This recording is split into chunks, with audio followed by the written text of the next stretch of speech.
아니다, 불 켜줘라. 자, 여기 일단 칠판 볼게요.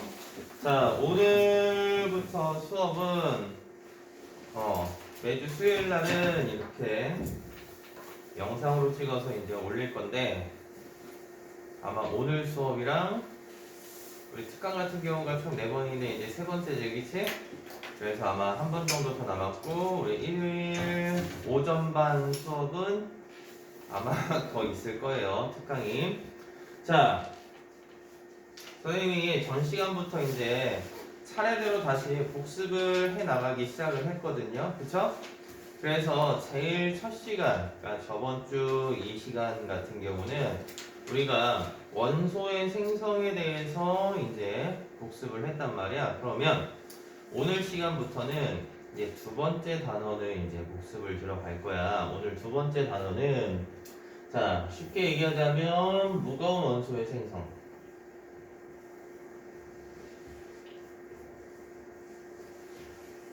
자, 이 무거운 원소의 생성에 대해서 이제 알아보도록 할 겁니다. 자, 그러면 이 무거운 원소라는 건 뭘 얘기를 하냐면 우리가 이 빅뱅 우주론에서 얘기했던 건 만들어졌던 게 뭐랑 뭐가 만들어졌을지 의식하지 않으셔도 돼요. 대답은 하셔야 돼. 자, 우리가 이 빅뱅 우주론에서 만들었던 원소가 뭐였어? 최종적으로 아무도 기억이 안 난다고? 이렇게 많은 사람들 중에서 그 친구? 빅뱅 우주론에서 이렇게 만들었던 원소 뭐가 있었지? 승현이? 수소랑 헬륨. 그렇지. 자, 이게 기본적으로 이제 대답들이 나오셔야 되는데 아마 이제 영상을 찍는다고 여러분들이 되게 이상한 표정으로 이제 생각할 수도 있지만 선생님이 유튜브 채널을 하고 있어요. 그래서 혹시라도 우리가 어떤 특별한 사정에 의해서 빠지게 되면 보강을 일일이 하기가 너무 힘들단 말이야. 그래서 선생님이 이제 영상을 찍어서 올리거든요. 그러니까 여러분들도 마찬가지로 이제 다른 수업 시간 내에 선생님이 아마 영상을 찍어서 올릴 거야. 그래서 채널 구독해 주시고 구독해 주시고 좋아요 이런 건 안 누르셔도 돼요. 댓글도 안 달아도 돼. 그냥 구독만 하면 돼요. 구독만 하면 되시고 그 다음에 혹시라도 수업을 하면서 우리가 좀 어려웠다 하는 부분들이 생기게 되면 그때는 여러분들이 뭘 해주시냐면 이렇게 유튜브 채널 들어가서 다시 한번 복습해 주시면 이제 수업 효과가 좀 더 뛰어나겠지. 자, 그러면 맞아 이제 봅시다. 자, 우리가 빅뱅 우주론에서 얘기했던 건 수소하고 헬륨을 만들고 나서 그 다음에 이제 온도가 더 이상 높아지지 못하기 때문에 더 이상 무거운 원소를 만들 수가 없었단 말이야. 왜냐하면 이 빅뱅 우주론에서 이제 빅뱅 우주가 시작되고 약 38만 년이 되었을 때 그때 당시의 온도가 몇 켈빈 정도에 도달했죠? 우주의 온도? 38만 년이 되었을 때 원자가 만들어졌어. 그 원자가 만들어질 때 퍼져나간 빛을 우리가 우주 배경 복사라고 표현을 했거든요. 그러면 그런 우주 배경 복사가 시작됐을 때 온도가 몇 켈빈?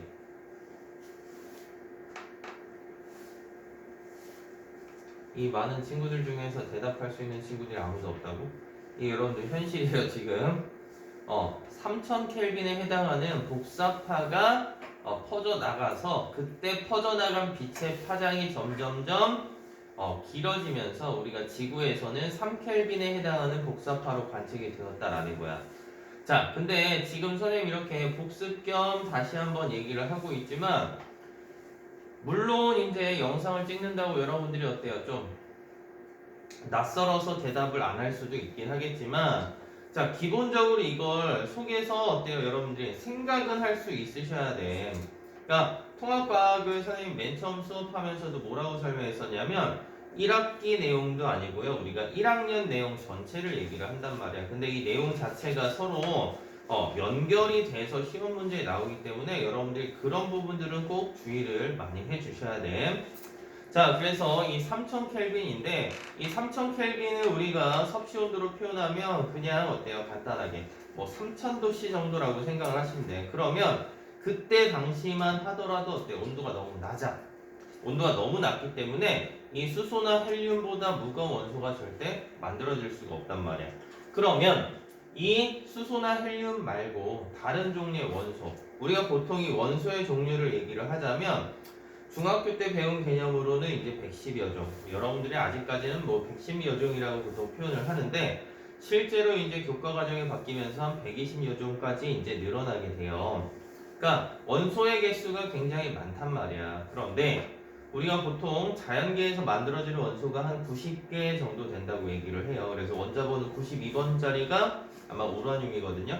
그러니까 우라늄 정도가 사실 굉장히 많이 무거운 원소의 가장 마지막으로 만들어진 것이다 라고 생각을 하면 되는데 그런 애들이 만들어지려면 굉장히 온도가 높아져야 돼. 자, 그래서 이 무거운 원소의 생성이라는 걸 이제 한번 확인을 해 볼 거고요. 이 무거운 원소가 만들어지려면 일단 기본적으로 우리가 뭘 해야 되냐면 핵융합 반응을 해야 돼. 자, 핵융합 반응이라는 건 일반적으로 뭘 얘기를 하냐면 뭐 예를 들어서 태양과 같은 주계열성 단계야. 그러면 수소 4개가 결합해서 하나의 헬륨 원자핵을 만들면서 질량이 감소한단 말이야. 그러면 그 질량 감소분만큼 에너지가 생기게 돼요. 그러니까 이 어떤 별에서 이 핵융합을 통해서 굉장히 많은 양의 에너지가 생기게 된다면 그때 다른 종류의 원소를 만들 수가 있다라는 게 기본 개념이야. 자, 그러면 이 주계열성이라고 선생님이 조금 전에 설명을 했었는데 이 주계열성이라는 게 뭐냐? 그러니까 태양과 같은 실제로 이제 활동을 하고 있는 그런 별을 우리가 주계열성이다라고 생각을 하시면 돼요.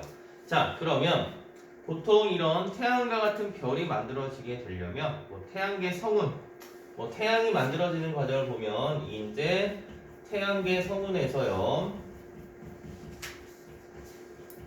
자, 밀도는 높지만 온도가 낮은 부분이 존재를 할 거예요. 그러니까 우리가 보통 보면 이 우주 전체는 대부분 어때요? 균일한 상태라고 표현을 하는데 얘네들이 어떤 여러 가지 원인에 의해서 불균일해지는 경우들이 있단 말이야. 그러면 그 불균일한 애들 중에서 밀도가 이제 상대적으로 좀 커야지만 어때요? 이 중력이나 이런 것들이 더 커지겠지? 그 다음에 온도가 낮은 상태여야지만 얘네들이 수축을 하는데 조금 더 큰 힘을 받을 수가 있단 말이에요. 왜냐하면 온도가 높으면 입자들이 굉장히 어때요? 운동하는 게 빨라지겠지. 그러면 얘네들이 아무래도 이제 중력에 의해서 수축하기에는 조금 어려운 부분이 생긴단 말이야. 그래서 밀도는 크고 온도가 낮은 영역에서 자, 뭐라느냐? 중력 수축을 해요. 중력에 의해서 수축을 하다 보면 자, 얘네들이 어때요? 크기가 점점 줄어들면서 온도가 어떻게 돼? 온도가 계속 증가하게 돼요. 자, 그러다가 이 그때 온도가 별의 온도가 약 1000만 켈빈 정도 됐을 때 자, 뭘 하느냐? 수소 핵 융합 반응을 하기 시작합니다. 자, 1000만 켈빈에 도달하게 되면 수소 핵융합 반응이 일어나는데 이 수소 핵융합 반응이라는 건 보통 4개의 수소가 결합해서 하나의 헬륨 원자핵이 되면서 뭐가 만들어진다? 에너지가 발생한다라는 거야. 근데 이때 에너지가 발생을 하려면 우리가 보통 질량 에너지 증가 원리라는 것에 의해서 뭐 질량 에너지 증가 원리는 E는 MC 스퀘어 뭐 이렇게 표현을 하는데 여기서 델타 M이라고 표현을 하긴 하는데 이 델타 M이라는 건 뭘 얘기를 하냐? 질량 결손. 간단하게 얘기해서 자, 이 수소의 질량이 예를 들어서 4야. 근데 이때 헬륨의 질량이 예를 들어서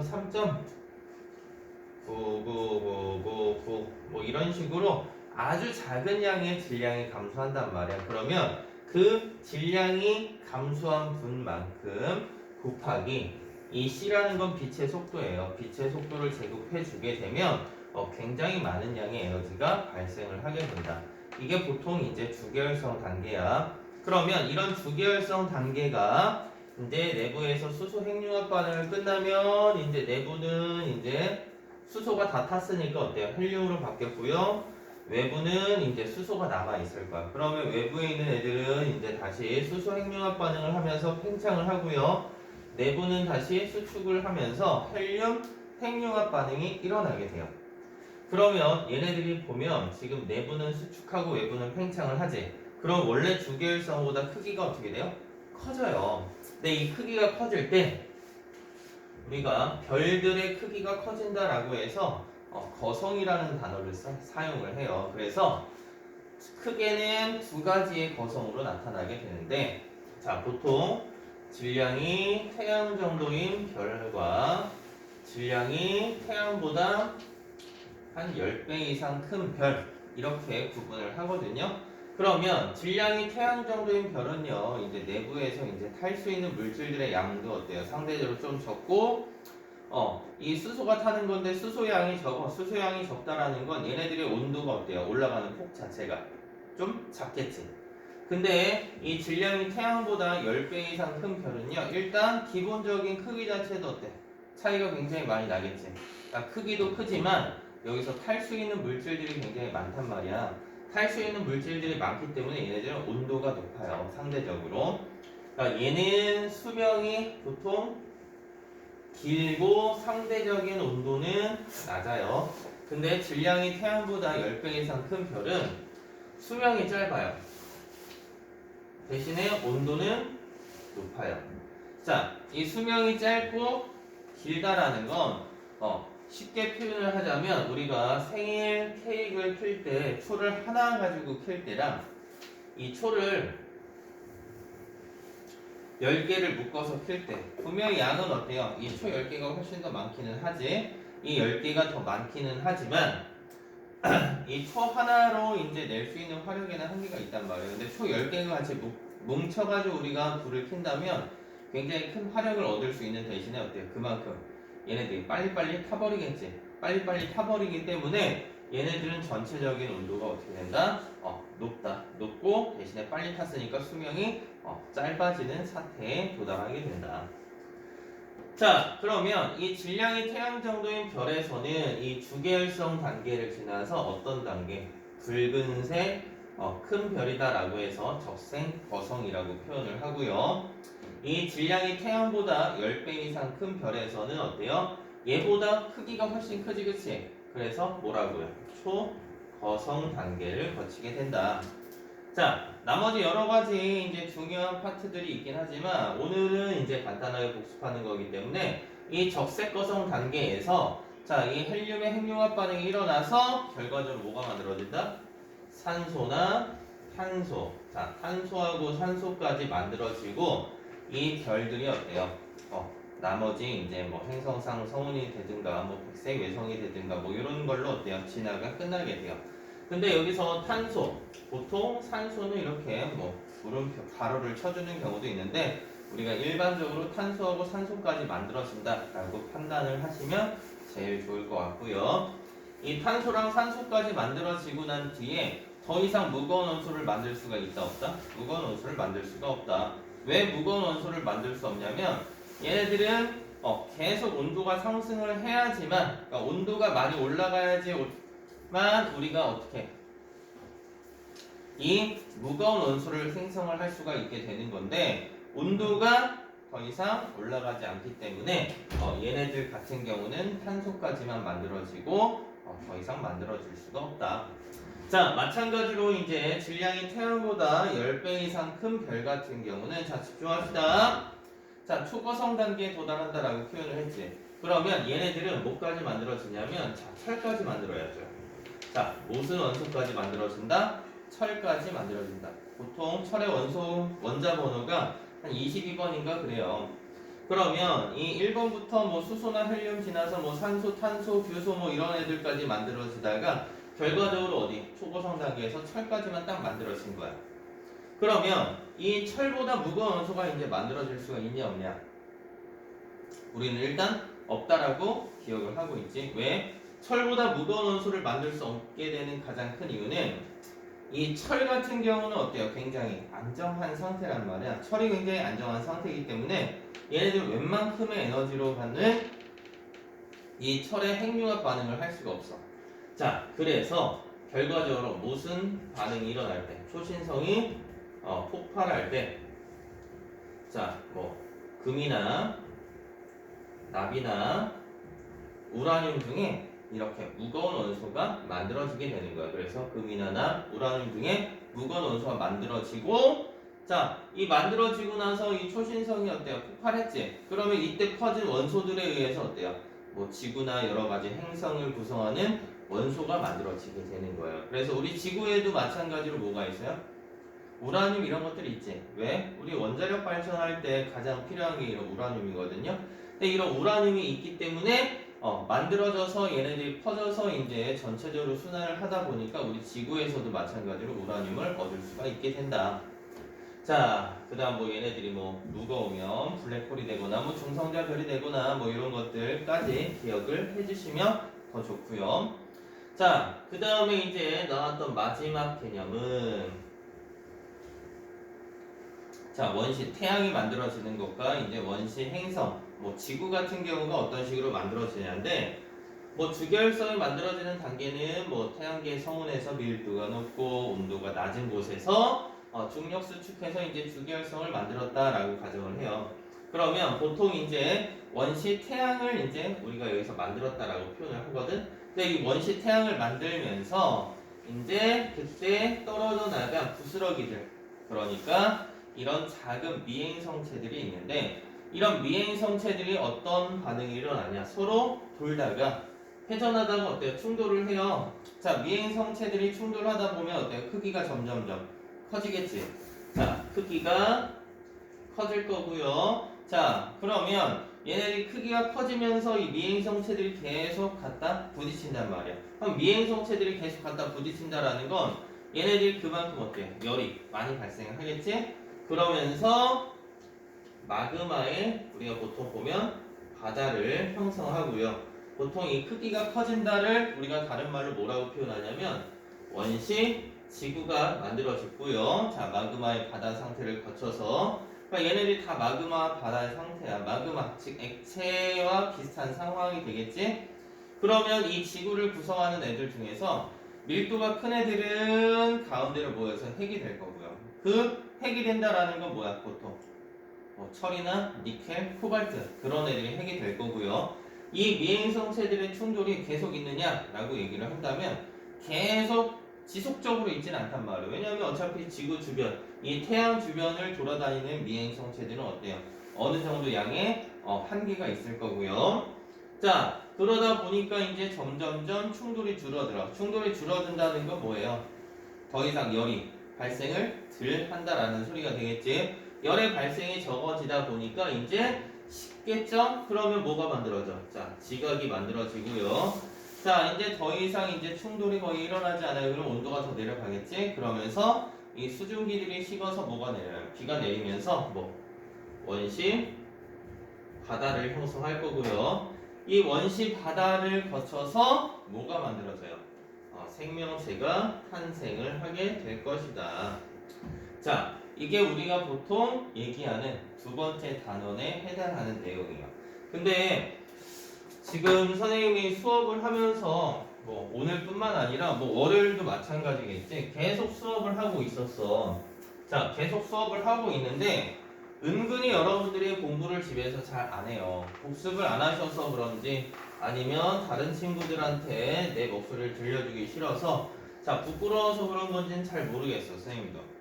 근데 결과적으로 이제 선생님이 판단할 수 있는 근거가 되는 건 여러분들이 얼마나 대답을 하느냐에 따라서 얘네들이 공부를 하고 있다, 안 하고 있다 이런 것들을 내가 파악을 할 수가 있어야 되는데 지금 상태에서 보시면 어때요? 거의 대답을 안 했을 거야. 뭐 안 했다라고 봅시다 그냥. 자, 근데 만약에 오늘 이렇게 찍은 영상을 여러분들이 집에 가서 한 번 더 본다라고 가정을 한다면 여러분들이 어떤 부분들을 캐치를 할 거냐면 아마 여기서 나오는 영상에서 나오는 소리가 사운드가 아마 선생님 소리가 거의 대부분이 잡힐 거야. 그리고 내가 질문을 했을 때 아무도 대답을 안 한다라고 느낄 거예요. 그러니까 여러분들이 아마 오늘 수업을 듣고 나서 집에 가서 꼭 다시 한번 봐보세요.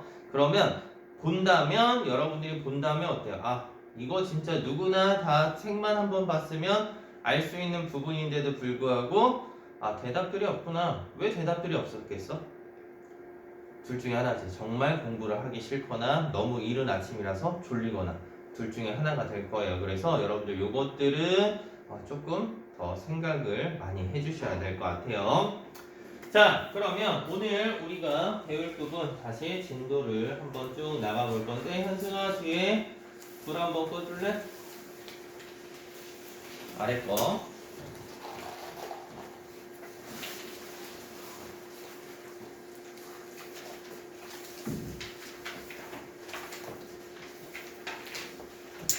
자, 오늘 이제 우리가 배워볼 부분은 생명 시스템. 아마 우리 일요일 수업하는 친구들은 앞에 좀 들끝난 거 있다고 선생님 얘기를 했어요. 일요일 오전 수업반은. 그래서 오늘 일단 166페이지 생명 시스템과 세포 이거 나가고, 아마 다음 시간에는 선생님이 앞에 못했던 부분들 이제 다 이어서 마무리 해주고, 그 다음에 여러분들 따로 특강 시간 아마 다음번 특강 때 같은 경우는 이제 앞부분 못 나갔던 부분들 천천히 같이 나가드릴 겁니다. 자, 이 생명 시스템하고요. 자, 세포에 대해서 우리가 얘기를 해볼 건데, 결과적으로 어때요? 시스템이 나오면 어때요? 서로 영향을 주고 받는다, 상호작용을 하는 그런 것들이다라고 머릿속에 일단 기억을 하시면 돼. 자, 그리고 세포는 여러분들이 알다시피 어때요? 뭐 동물이나 식물 세포. 자, 그리고 우리가 중학교 때도 배웠던 이제 세포가 어떤 식으로 구성이 되느냐. 근데 지금 우리가 고등학교잖아요. 그래서 이 내용들이 이제 기존 것보다 훨씬 더 어때요? 좀 더 세분화되고 세심하게 우리가 기억을 하셔야 돼. 그래서 아마 오늘 수업하는 것 중에 일부는 선생님이 암기를 하라고 해서요. 테스트, 백지로 테스트 볼 겁니다. 그래야지만 여러분들 실력이 지금 당장은 아마 눈에 들어오진 않을 거야. 근데 계속 반복을 하게 됐을 때 여러분들 성적이 올라가는 거고요. 자, 아무튼 맞아볼게요. 자, 생명 시스템, 생물은 지구 시스템의 생물권을 구성하고, 자, 우리 지구 시스템 나왔으니까 앞에서 지구 시스템에 해당하는 5가지 권 배웠었지, 그치? 뭐뭐 있었지?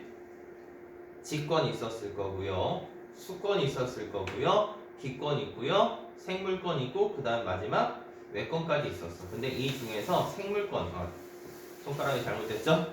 생물권에 해당하는 부분들에 대한 내용들을 얘기를 할 건데, 그 생물권보다 사실은 어때요?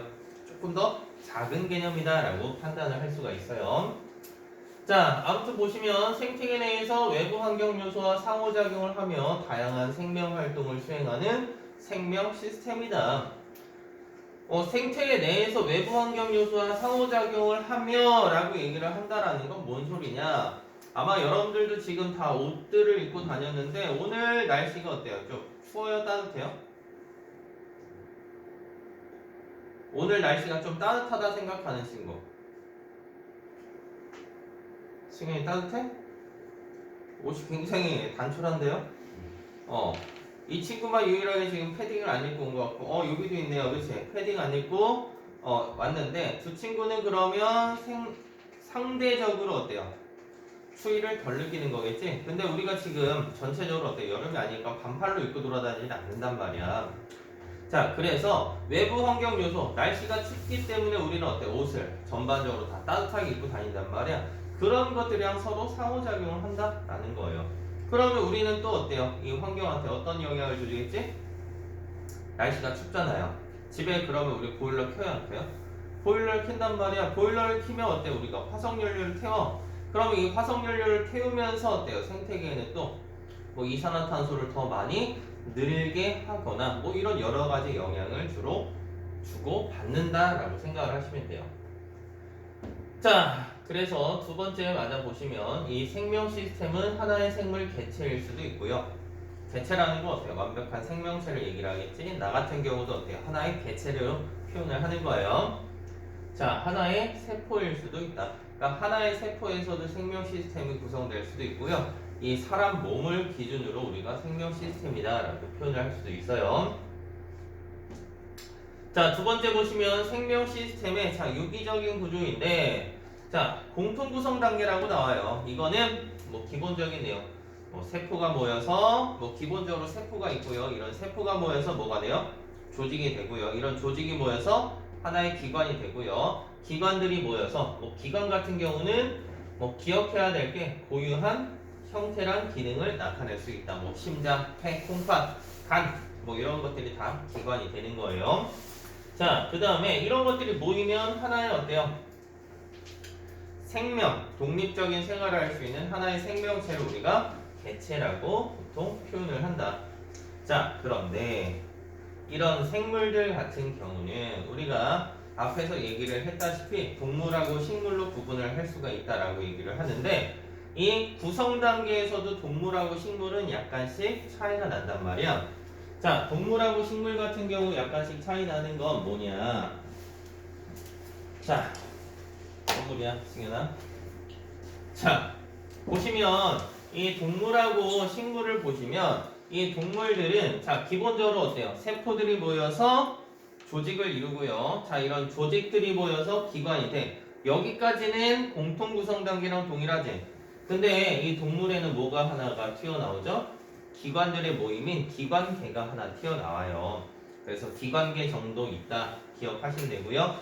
이런 기관계들이 모여서 개체가 된다. 뭐 기관계라는 거 우리가 뭘 얘기를 하냐면 소화계, 호흡계, 뭐 배설계. 우리 중학교 아마 3학년 때인가 2학년 때인가 배웠던 내용이지, 그치? 그래서 그런 것들을 우리가 기관계라고 표현을 한다. 자, 그 다음에 식물체 같은 경우는 세포들이 모여서 조직이 되고요.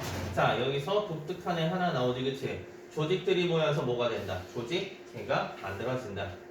뭐 예를 들어서 뭐 표피 세포, 표피 조직, 그러고 뭐 물관, 체관 뭐 이런 것들을 모아서 우리가 관다발 조직계 뭐 이런 식으로 표현을 하긴 하는데, 자, 어쨌든 이 식물에서 이쪽 문제에서 포인트는 기관계가 있냐, 조직계가 있냐 이거에 따라서 식물이냐, 동물이냐 이렇게 구분할 수만 있으면 됩니다. 자, 그리고 오늘 배우는 것 중에서 가장 중요한 첫 번째, 자, 살짝만 내려줘. 자, 살짝만 내리면 자, 세포의 구조와 기능이라고 되어 있는데요. 여기는 100% 암기예요. 100% 암기를 해야 되고 뭐 각 학교에서 시험 배점으로 따지자면 한 4점짜리 점수인데 선생님이 전에도 이제 한 번씩 수업할 때 얘기를 하지만 우리는 어때요? 점수가 4점짜리라고 버릴 수가 없단 말이야. 왜냐면 이 점수를 우리가 보통 보면 선생님이랑 이제 수업할 때 항상 선생님 뭐라고 표현하냐면 야, 내가 맞출 수 있는 건 내가 니네들한테 가르쳐줘서 맞출 수 있는 부분은 2등급 정도까지라고 보통 표현을 해. 1등급이 안 된다라고 표현하는 건 어때요? 여러분들이 실수를 너무 많이 하기 때문에. 그래서 최대한 선생님이 실수나 이런 것들은 잡아주려고 노력을 할 거야. 근데 아직까지는 이제 전체적인 선행 단계이기 때문에 여러분들한테 이제 좀 자율적으로 좀 맡겨놓기는 하는데 아마 3월달 들어와서부터는 선생님이 조금 더 강하게 여러분들을 푸시를 할 거예요. 그래서 여러분들이 이제 수업할 때 조금 더 집중해서 수업을 들어주시면 좋을 것 같고요. 자, 아무튼 이쪽 부분에서는 우리가 한 4점짜리 4점에서 한 4.4점 이렇게 배점이 아마 나올 거예요. 그래서 기본적인 부분인데도 불구하고 양이 좀 많지. 근데 우리가 미리 한번 암기를 해 두시게 되면 여러분들이 두 번째, 세 번째 수업을 공부를 하면서 조금 더 편하게 들어갈 수가 있어요. 그래서 이쪽은 기본적으로 내용을 암기를 일단 하시는 걸 추천을 드립니다.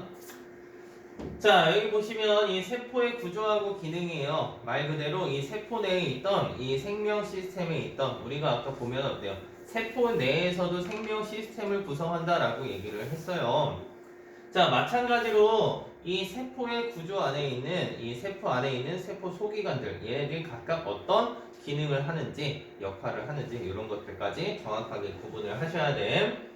자, 보시면 세포는 세포막으로 둘러싸여 있으면 사실 이쪽 단원에서 더 중요한 걸 얘기를 하자면 세포막인데 여기도 나오고 이것도 나오고 세포막에 대해서도 나오기 때문에 일단 이것부터 먼저 하고 넘어갈 겁니다. 자, 아무튼 내부는 핵과 세포질 이 안을 채우고 있는 애들을 우리가 보통 세포질이라고 얘기를 해요. 자, 세포질 안에는 다양한 세포 소기관이 있는데 자, 여기 보시면 동물하고 식물 세포는요 일단 모양부터 차이가 나요. 보통 우리가 동물 세포라고 얘기를 했을 때는 모양이 어때요? 선생님 생긴 것처럼 어때요? 규칙적이지 않아요. 왜? 이 세포벽이라는 게 없기 때문에. 그런데 자, 이 식물세포는요, 이 세포벽, 여기 보시면 가장 바깥쪽에 세포벽이 있어요. 이런 세포벽이 있기 때문에 이 세포의 모양이 일정해요. 그래서 우리 사람들 같은 경우 이런 식으로 당겼다가 놓아도 어때요? 다시 원래 상태로 돌아가지, 그치? 선생님, 제가 이렇게 손을 이렇게 딱 잡았는데 제 손에 있는 살을 이렇게 잡았는데요, 이게 원래대로 돌아가지 않아요. 그럼 여러분들은 어때요? 병 걸린 거예요. 그러니까 이런 거, 이게 근육이 아마 괴사하거나 이런 부분들이 생기면 이제 원래 상태로 돌아가지 않는다라고 표현을 하기도 해요. 그래서 그런 일이 있으면 병원을 가시면 되고요. 근데 식물 같은 경우는 어때요? 나무잎이나 나뭇가지 어때요? 뚝 부러뜨리면 그 상태 그대로 자라지, 그치? 죽는 경우도 있고요. 죽지 않는다면 얘네들이 더 이상 자라지 않으면서 원래 그 모습 그대로를 계속 유지를 해요. 아마 여러분들이 봤던 것 중에 상추나 이런 것들을 한번 이렇게 뚝 접으면 어때요? 뚝 소리 나면서 어때요? 부러지지, 그치? 그런 이유가 바로 이런 세포벽 때문이다 라고 생각을 하시면 돼요. 자, 그리고 여기서 보시면 뭐 동물세포에서 보시면 핵이 있고요. 자, 여기 보시면 작은 알갱이 같은 게 있는데 이 작은 알갱이를 리보솜이라고 해요. 자, 이쪽 파트에서 제일 중요한 역할을 하는 것 중에 하나인데 일단 리보솜이라는 게 있고요. 자, 여기에 이제 소포체라는 것도 있고요. 골지체라는 것도 있고요. 자, 여기 보면은 핫도그 비슷하게 생긴 거 있죠? 이렇게 미토콘드리아라는 것도 있다. 자, 그 다음에 이 식물세포에서 보면 핵, 리보솜, 소포체, 골지체, 그 다음에 미토콘드리아, 여기까지는 동일해요. 근데 세포막은 당연히 얘네들도 있는 거고요. 자, 근데 우리가 못 봤던 애들이 지금 총 3개가 나왔어, 그치? 자, 하나는 엽록체, 하나는 세포벽, 액포. 자, 그런데 이 액포가 문제에서 낚시 형태로 사실 잘 나와요. 그러니까 우리가 지금 이런 동물세포나 식물세포 그림에서 보시면 이 액포가 식물세포에는 있는데 동물세포에는 없지. 그러니까 우리가 일반적으로 여러분들끼리 그냥 공부를 하다가 또는 아니면 제대로 공부를 안 했을 때는 식물세포에만 있는 게 엽록체, 세포벽, 액포 여기까지 이제 표현을 같이 하거든. 근데 정확하게 표현하자면 이 동물세포에는 액포가 있는 경우도 있고 없는 경우도 있어요. 그러니까 있어도 잘 발달하지 않는가 하면 식물세포에는 거의 대부분이 존재를 해요. 그러니까 이 액포 같은 경우는 동물하고 식물세포 자, 둘 다 공통적으로 존재한다 라고 기억을 하시면 돼. 자, 바꿔 말하면 식물에게만 존재하는 건 뭐다? 엽록체랑 세포벽이다. 자, 요거는 발표 한번 해줍시다. 자, 식물세포에만 존재하는 건 누구다? 엽록체랑 세포벽이다.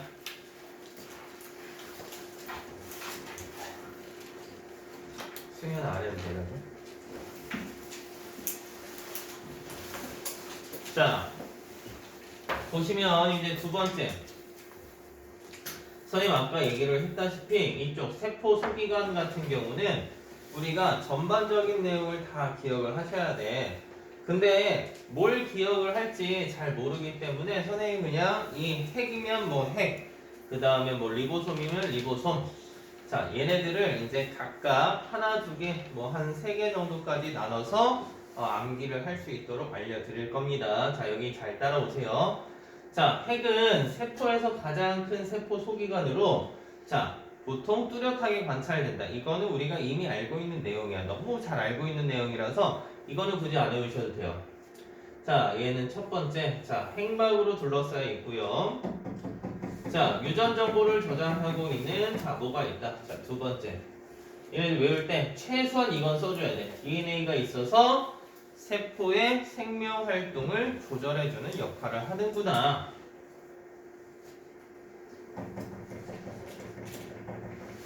자, 첫 번째. 핵의 첫 번째는 핵막으로 둘러싸여 있고, 자, 그 다음에 DNA가 있기 때문에 이 세포의 생명 활동을 조절해주는 역할을 한다. 자, 요거는 일단 적어야 돼. 무조건 조금 뒤에 테스트를 볼 거예요. 테스트 봤을 때 선생님 같은 경우는 백지 시험 좋아하거든요. 백지로 줄이면 여러분들이 핵 쓰고 첫 번째, 두 번째 거 쓰시면 돼요. 자, 그 다음에 두 번째 리보솜은요 별표 하나만 해줍시다. 일단 얘는 기본적으로 자 시험에 정말 많이 등장하는 애들이고 이 단원뿐만 아니라 다음 단원에서도 보통 잘 나오는 단원이야. 그러니까 유전 정보의 이제 흐름 같은 경우를 우리가 배울 때 뭐 전사나 번역 단계를 거칠 때 뭐 전사라는 건 뭐 DNA에서 리보솜으로 이제 이 유전 정보를 이제 쭉 전달을 해줘. 그래서 이 리보솜에서 이제 단백질을 합성하는 건데, 자 아무튼 그런 기능들을 하기 때문에 이 리보솜은 굉장히 잘 나온다. 자 여기 핵에서는 아까 핵막이 있었잖아, 그치? 근데 얘는 첫 번째 막으로 둘러싸여 있지 않고 그냥 간단하게 막이 없다 이런 식으로 표현해도 되지. 자 작은 알갱이 모양이고요. 자 두 번째 제일 중요한 특징이 사실 이거야. 이 DNA의 유전 정보에 따라서 단백질을 합성하는 장소를 우리가 리보솜이다 라고 표현을 해요. 자, 그 다음에 소포체. 자, 소포체는 막으로 둘러싸여 있고요. 납작한 주머니랑 관으로 되어 있고, 자, 핵막하고 연결되어 있다. 자, 리보솜에서 합성된 단백질을 골지체나 세포 다른 부위로 운반하거나, 자, 두 번째, 리보솜에서 합성된 단백질을 골지체나 다른 부위로 운반 또는 지질 합성, 뭐 이렇게 하면 총 3가지 정도가 되겠죠. 이 소포체가 사실 내용이 많기는 하지만 시험에서 그렇게 많이 등장하는 애들은 아니야. 그래서 이런 것들은 그래도 이제 어떤 애들이 나올지 모르니까 자주 등장을 하진 않았지만 그래도 나올 가능성이 있으니까 좀 외워두셔야 되고요. 자, 이제 네 번째는 골지체야. 자, 이 골지체 같은 경우도 어떻게 돼 있어? 자, 일단 첫 번째 막으로 둘러싸여 있고요.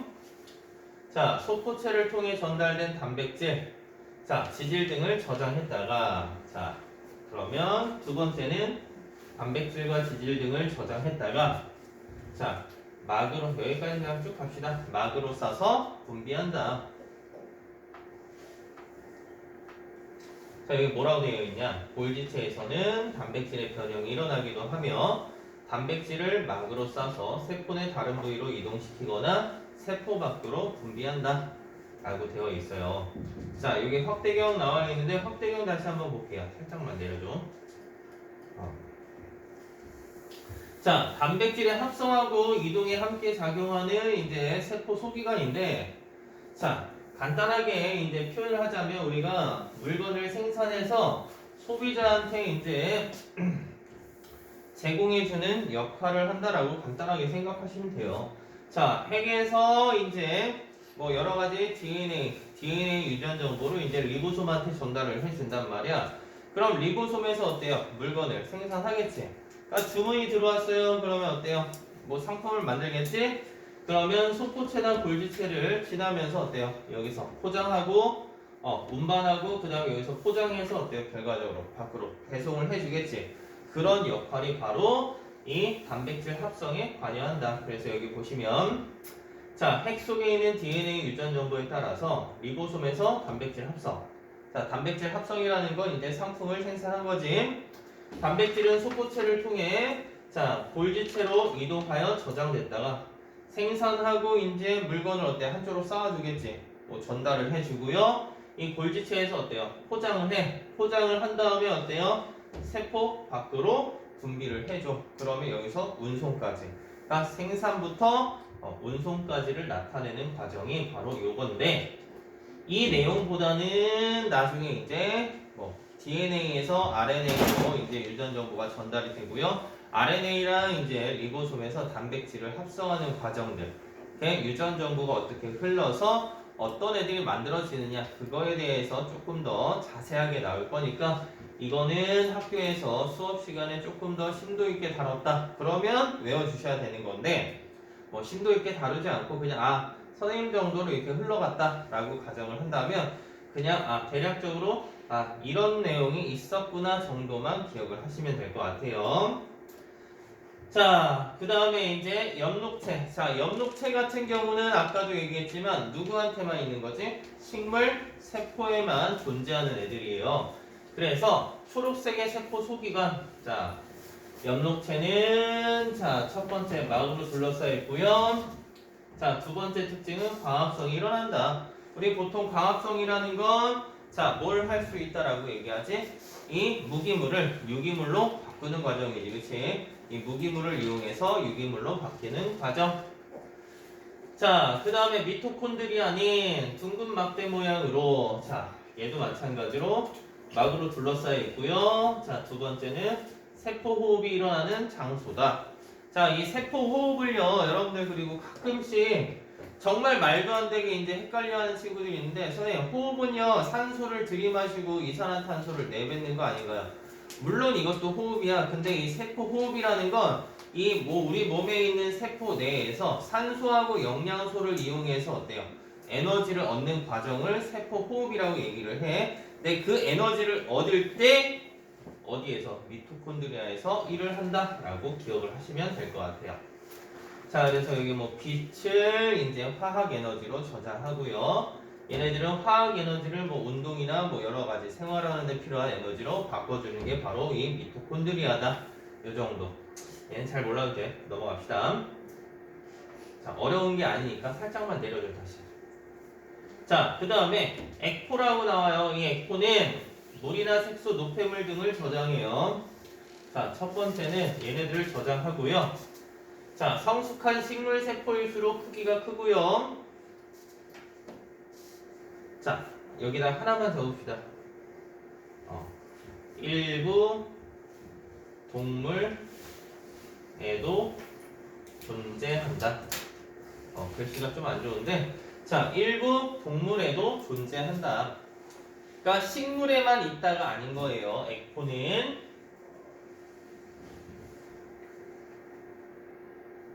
일부 동물에도 존재한다.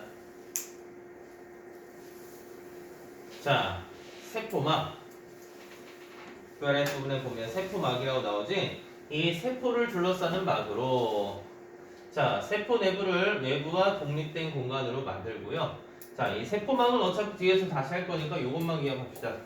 세포 안팎으로 물질이 출입하는 것을 조절해 주는데 이 물질을 우리가 선택적으로 투과한다라고 해서 이 세포의 선택적인 투과성이라고 표현을 하기도 해요. 그래서 요거 정도 기억해 주시면 될 것 같고요. 자, 세포벽. 자, 세포벽은 식물 세포막 바깥에 있는 자, 식물에게만 있어요. 그래서 단단한 구조물 세포를 보호하고 모양을 유지한다. 뭐 굳이 쓰자면 뭐 세포 모양을 유지한다. 세포 보호 및 모양 유지에 들어간다. 뭐 여기서 보시면 이 세포벽 같은 경우는 뭐 셀룰로스가 주 성분이 된다라고도 써 있죠. 그래서 일단은 여기까지 하고 우리가 조금 10분 쉬었다가 암기할 시간을 선생님 좀 드릴 거예요. 한 20분에서 뭐 길면 한 30분인데 보통 한 20분 정도 드릴 거예요.